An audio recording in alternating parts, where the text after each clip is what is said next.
Şerife'nin örgü dünyasına hoş geldiniz. Bugün sizlere rengarenk yapılabilen bir bebek örgüsü modeli göstermek istiyorum. Bu modeli isterseniz iki renkle, isterseniz de rengarenk ipler kullanarak yapabilirsiniz. Modelim 6 ilmekle yapılıyor. 6, 12, 18 şeklinde 6 ilmeğin katlarını ayarlayıp en son 2 tane ilmek ilave ediyoruz. Ben 3 model için 20 tane ilmek hazırladım. 3,5 numaralı şiş ile örgüme başlıyorum. Şu anda ilk başlangıca özel bu işlemi yapmamız gerekiyor. Lastik ördükten sonra lastik ile aynı renkte bu işleme devam etmeniz lazım. Şu anda örgümün ön yüzündeyim ve ilk sırasındayım.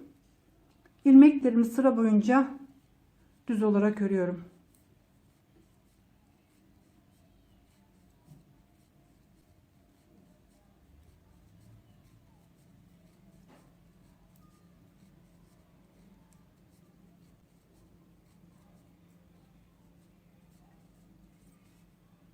Örgümün arka yüzündeyim ve ikinci sırasındayım. İlmeklerimi sıra boyunca ters olarak örüyorum.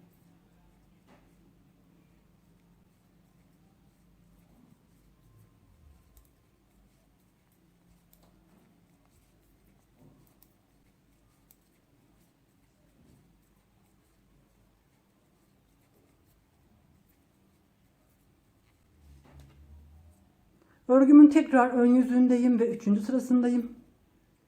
İlmeklerimi sıra boyunca düz olarak devam ediyorum.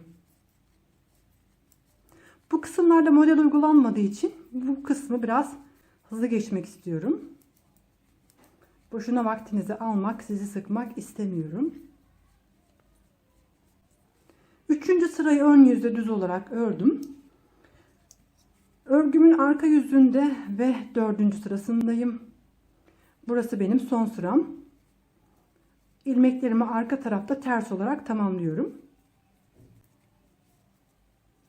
Lastiği ördükten sonra lastik ile aynı renkte bu şekilde 4 sırayı tamamlamanız gerekiyor.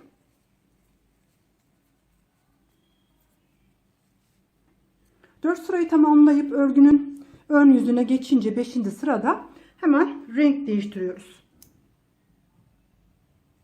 Örgümün ön yüzündeyim. Hemen rengimi değiştiriyorum. Başlangıçtaki ilk 2 ilmeğimi düz olarak örüyorum. Devamında 2 ilmek sayıyorum. İkinci ilmeğin ara boşluğundan şekilde 1, 2, 3, 4 sıra alt boşluğuna batıyorum. Buradan yeni bir ilmek çıkartıyorum. İkinci ilmeğin ara boşluğundan. Bu 2 ilmeğin ara boşluğundan yeni bir ilmek aldım. Şişime takıyorum. Bu ilmeği yanındaki ilmekle birlikte düz örüyorum. Devamında 2 ilmeğimi düz örüyorum ve aynı yerden tekrar bir tane ilmek çıkartıyorum. Bunu da şişime alıyorum. Bu ilmeğimi de tekrar yanındaki ilmekle birlikte düz örüyorum. 2 tane ilmeğimi arada düz olarak devam ediyorum. Sonra 2 ilmek sayıyorum. İkinci ve üçüncü ilmeğin ara boşluğundan bu şekilde 4 sıra aşağıya iniyorum. Bir tane ilmek alıp şişime tekrar takıyorum. Bu ilmeği yanındaki ilmekle birlikte düz örüyorum. İlmek artışını engellemiş oluyoruz bu şekilde. 2 tane ilmeğimi düz örüyorum. Aynı yuvaya batarak bir ilmek daha çıkartıyorum. Bu ilmeği de arkasındaki kalan ilmekle düz örerek topluyorum. Tekrar arada 2 tane ilmeğimi düz örüyorum. 2 ilmeğin ara boşluğundan bu şekilde sayıyorum. En alt sıraya giriyorum. Yeni bir ilmek çıkartıyorum. Bu ilmeği arkasındaki ilmekle birlikte düz örerek topluyorum. Tekrar arada 2 tane ilmeğimi düz örüyorum.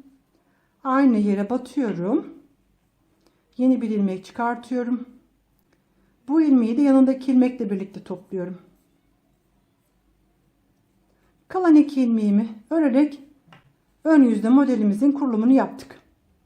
Sadece bu şekilde bir sırada kurulum yapıyoruz. Sonrasında örgümün arka yüzündeyim. Yeşil rengimin ikinci sırasındayım. Sıra boyunca hepsini ters örüyorum.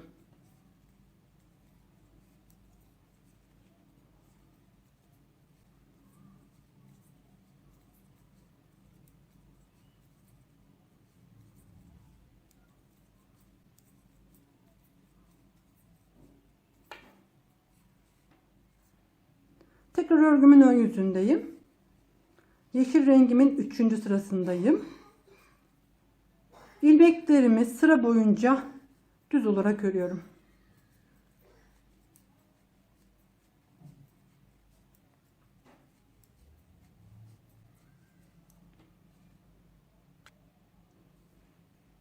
Yeşil rengimin arka yüzünde ve 4. sırasındayım. İlmeklerimi sıra boyunca ters örüyorum. Her renk 4 sıradan oluşuyor.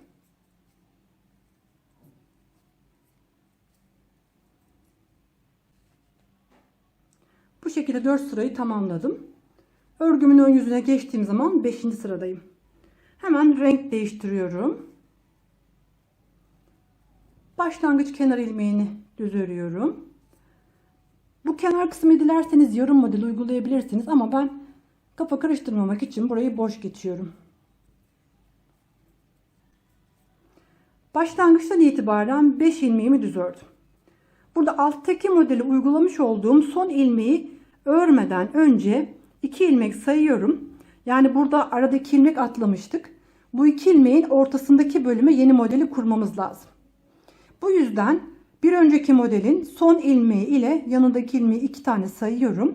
Ara boşluğundan burayı hiç saymanıza gerek yok.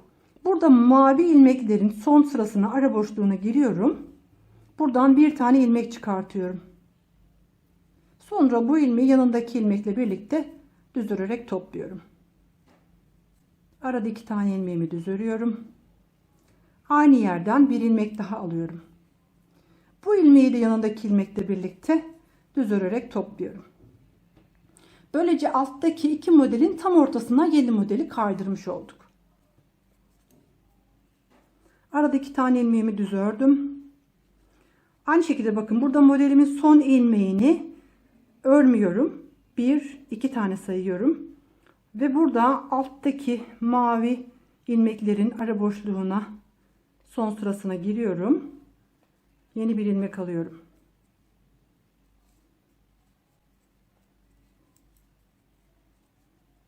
Tekrar aynı yere giriyorum. İkinci ilmeğimi alıyorum.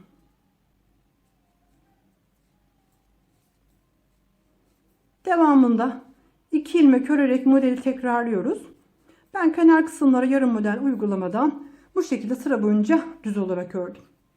Şimdi örgümün arka yüzündeyim. İlmeklerimi sıra boyunca ters örüyorum.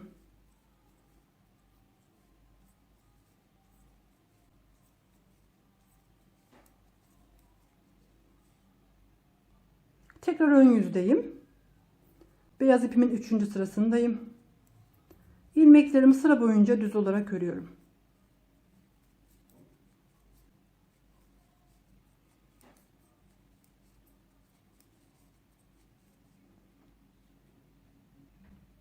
Örgümün arka yüzündeyim. Beyaz rengimin 4. sırasındayım. İlmeklerimi sıra boyunca ters örüyorum.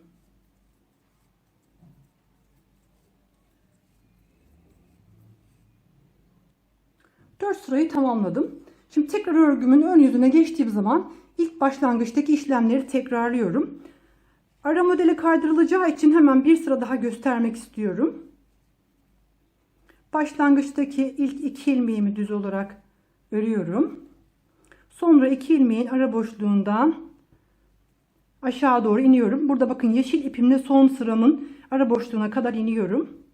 Buradan yeni bir ilmek alıyorum. 2 ilmeği birlikte topluyorum. Arada 2 tane ilmeğimi düz örüyorum. Aynı yerden bir ilmek daha çıkartıyorum. 2 ilmeğimi birlikte topladım. Arada 2 tane ilmeğimi düz olarak örüyorum. Burada bakın bir önceki modelin burası son ilmeği. Bu son ilmeği örmüyoruz. Bunu bir sonrakini 2 sayıyoruz.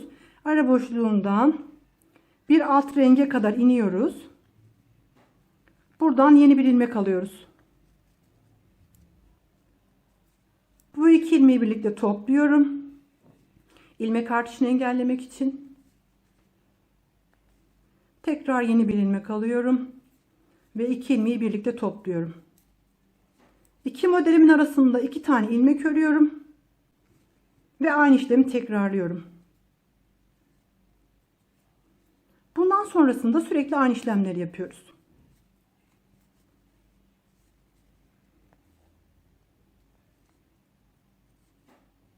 Gördüğünüz gibi sadece tek sırada kurulan bir model. Oldukça kolay ve hoş görünen bir model olduğunu düşünüyorum. Bu şekilde bir parçada çalışmak istedim.